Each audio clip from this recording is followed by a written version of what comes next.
നമസ്കാരം. ഇന്ന് നമുക്കൊരു മുട്ടായി തയ്യാറാക്കാം. നമുക്കൊക്കെ ഒരുപാട് ഇഷ്ടമുള്ള ഒന്നാണ് കോഫി ബൈറ്റ്. അപ്പോൾ ആ കോഫി ബൈറ്റിൻ്റെ ടേസ്റ്റിൽ വീട്ടിലുള്ള ചേരുവകൾ ഉപയോഗിച്ചിട്ട് നമുക്കിന്നൊരു മുട്ടായി ഉണ്ടാക്കാം.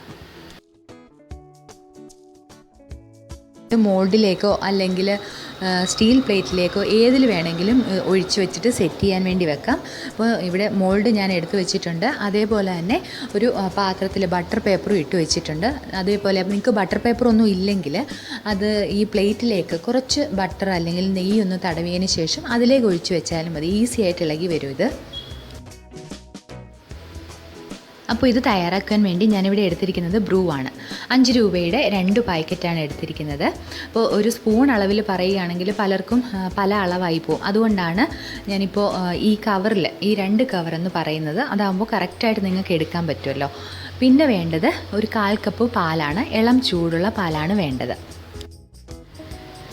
ഈ ബ്രൂ പാലിലേക്ക് ചേർത്തിട്ട് നന്നായിട്ടൊന്ന് മിക്സ് ചെയ്തെടുക്കാം. കട്ടകളൊന്നുമില്ലാതെ മിക്സ് ചെയ്തെടുക്കണം. ബ്രൂവിന് പകരം നിങ്ങൾക്ക് വേണമെങ്കിൽ ഇൻസ്റ്റൻ്റായിട്ടുള്ള ഏത് കോഫി പൗഡർ വേണമെങ്കിലും ഉപയോഗിക്കാം. ഇത് മിക്സ് ചെയ്തതിന് ശേഷം നമുക്ക് കുറച്ച് പഞ്ചസാരയൊന്ന് അലിയിച്ചെടുക്കണം.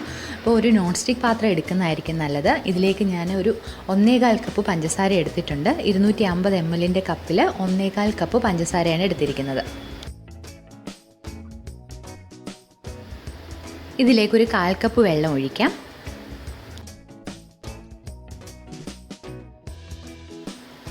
രണ്ട് സ്പൂൺ ബട്ടർ ചേർത്ത് കൊടുക്കാം. അപ്പോൾ നിങ്ങൾക്ക് ബട്ടറിൻ്റെ ടേസ്റ്റ് ഒരുപാട് ഇതിലേക്ക് വരുന്നത് ഇഷ്ടമാണെങ്കിൽ കുറച്ച് കൂടി ചേർത്ത് കൊടുക്കുക. അതായത് 1 സ്പൂൺ കൂടി വേണമെങ്കിൽ നിങ്ങൾക്ക് ചേർത്ത് കൊടുക്കാം. ഇനി ഇത് അടുപ്പിലേക്ക് വെച്ചിട്ട് നന്നായിട്ടൊന്ന് അലിയിച്ചെടുക്കണം. സാധാരണ നമ്മൾ ഈ കോഫി വെച്ചിട്ട് ടോഫിയൊക്കെ തയ്യാറാക്കുമ്പോൾ ആദ്യമേ പഞ്ചസാരയൊന്ന് കാരമൽ ചെയ്യും. അതായത് വെള്ളമൊന്നും അധികം ഒഴിക്കാതെ പഞ്ചസാരയൊന്ന് ഉരുക്കിയെടുത്തതിന് ശേഷമാണ് തയ്യാറാക്കുന്നത്. അപ്പോൾ അങ്ങനെ ഉണ്ടാക്കുന്ന മുട്ടായി എന്ന് പറഞ്ഞാൽ നമ്മൾ കോപ്പിക്കൊക്കെ ഇല്ലേ, അതേപോലെ നല്ല കട്ടിയുള്ളൊരു മുട്ടായിയാണ് തയ്യാറാക്കിയെടുക്കാൻ പറ്റുക. പക്ഷേ ഇന്ന് ഞാൻ തയ്യാറാക്കുന്നത് നമുക്ക് കൈകൊണ്ടൊക്കെ ഒന്ന് മുറിച്ചെടുക്കാൻ പറ്റുന്ന ഒരു മുട്ടായിയാണ്. അപ്പോൾ ഞാൻ ഈ പറഞ്ഞ രീതിയിൽ തന്നെ ഉണ്ടാക്കി നോക്കുക. നല്ല അടിപൊളിയായിട്ട് നിങ്ങൾക്ക് ഉണ്ടാക്കിയെടുക്കാൻ പറ്റും. ഇതിപ്പോൾ പഞ്ചസാര നല്ലപോലെ അലിഞ്ഞു വന്നിട്ടുണ്ട്. ഇത് കുറച്ച് സമയം കൂടി ഇതേപോലെ ഒന്ന് തിളച്ച് വരട്ടെ. അപ്പോൾ ഒരു ലൈറ്റ് ഗോൾഡൻ കളറൊക്കെ ആകുന്ന സമയത്ത് നമുക്കിതിലേക്ക് നമ്മൾ ആ നേരത്തെ മിക്സ് ചെയ്ത് വെച്ചിരിക്കുന്ന പാലും അതുപോലെ കോഫി പൗഡറും കൂടി അതൊന്ന് ചേർത്ത് കൊടുക്കണം.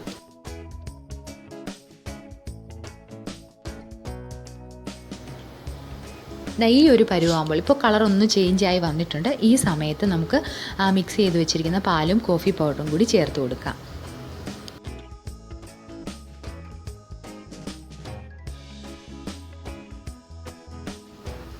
ഇതുകൂടി ചേർത്ത് കഴിയുമ്പോൾ കുറച്ചുകൂടി ഒന്ന് ലൂസായി വരും. എന്നാൽ ഇതും നല്ലപോലെ തിളച്ചിട്ട് നല്ല കട്ടിയായിട്ട് വരണം.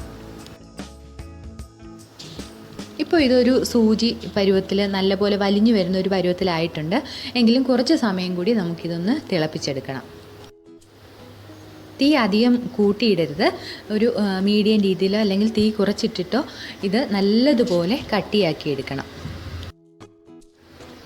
നമ്മൾ ഈ തവി കൊണ്ട് ഇങ്ങനെ കോരി നോക്കുന്ന സമയത്ത് ഇതുപോലെ ഒഴുകി വീഴുന്നതിന് പകരം കുറച്ച് കട്ടിയായിട്ട് ഇങ്ങനെ വീഴുന്ന ആ ഒരു പരുവം വരെ ഇത് നമുക്ക് തയ്യാറാക്കിയെടുക്കാം.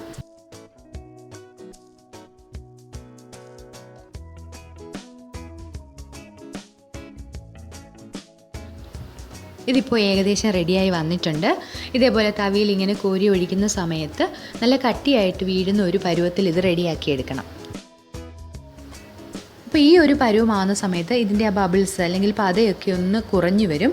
അതാണ് കറക്റ്റ് പാകം. ഈ സമയത്ത് നമ്മൾ നേരത്തെ എടുത്തു വെച്ചിരിക്കുന്ന പ്ലേറ്റിലേക്കോ അല്ലെങ്കിൽ മോൾഡിലേക്കോ എങ്ങനെ വേണമെങ്കിലും നിങ്ങൾക്കിത് സെറ്റ് ചെയ്യാൻ വേണ്ടി ഒഴിച്ചു വെക്കാം.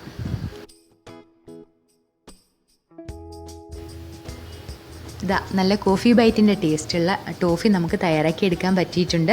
അപ്പോൾ നിങ്ങൾക്ക് നല്ല ഷേപ്പിൽ തന്നെ വേണം എന്നുണ്ടെങ്കിൽ ഇത് കട്ടിയാകുന്നതിന് മുമ്പ് തന്നെ ഒരു കത്തി വെച്ചിട്ട് ഒന്ന് മാർക്ക് ചെയ്ത് കൊടുക്കുക. അപ്പോൾ ഇത് ചൂടാറി കഴിയുമ്പോൾ നമുക്ക് ഈസി ആയിട്ട് തന്നെ പൊട്ടിച്ചെടുക്കാൻ പറ്റും.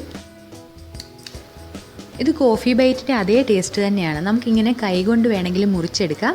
ഇതിൻ്റെ ഉള്ളിൽ ആ ബബിൾസിൻ്റെയൊക്കെ ഒരു ചെറിയ അറകൾ പോലെ ഇല്ലേ, അപ്പോൾ ഇത് കാരണമാണ് ഇതിന് അധികം കട്ടിയാവാതെ ഇരിക്കുന്നത്. അപ്പോൾ ഈ രീതിയിൽ തയ്യാറാക്കി എടുക്കുകയാണെങ്കിൽ കുട്ടികൾക്ക് പോലും ഈസി ആയിട്ട് ഇത് കഴിക്കാൻ പറ്റും. നിങ്ങളിത് ഉറപ്പായും തയ്യാറാക്കി നോക്കണം. എല്ലാവർക്കും ഇഷ്ടപ്പെടും. അപ്പോൾ മറ്റൊരു നല്ല വീഡിയോയുമായി വീണ്ടും കാണുന്നത് വരെ നന്ദി, നമസ്കാരം.